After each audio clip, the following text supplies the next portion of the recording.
يوما ما كان فأر اسمه آرثر، ولم يكن قادرا على بذل جهد لاتخاذ قرار قط.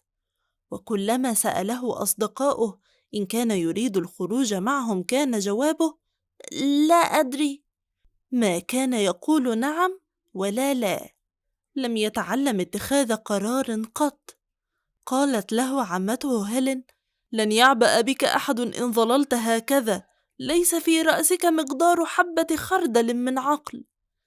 نظر آرثر إليها نظرة حكيم، لكنه سكت سكوت أحمق.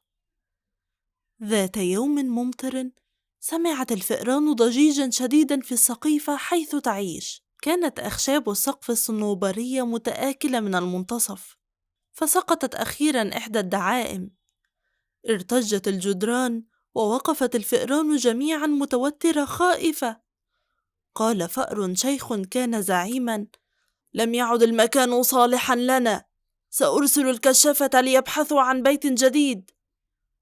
بعد 3 ساعات عاد 7 الكشافة مرهقين وقالوا: وجدنا بيتا حجريا وهو ما كنا نبغي، وفيه مكان وطعام طيب لنا جميعا، وفيه فرسة طيبة اسمها نيلي، وبقرة وعجل، وحديقة فيها أزهار وشجرة دردار.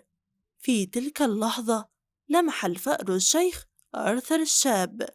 سأله: هل ستأتي معنا؟ تنهد آرثر قائلا: قد لا يسقط السقف كله.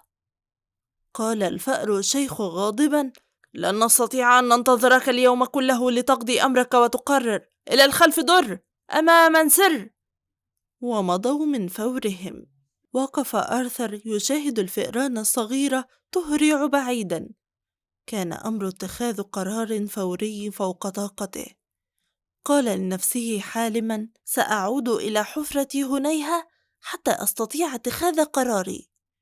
في مساء ذلك الثلاثاء وقع انهيار عظيم هز الأرض، إذ هوى السقف كله. في اليوم التالي ركب الناس إلى المكان ووقفوا يشاهدون الأطلال. حرك أحدهم لوحا فرأوا جميعا تحته الفأر الصغير راقدا على جنبه، ميتا بلا شك، نصفه داخل الحفرة ونصفه خارجها.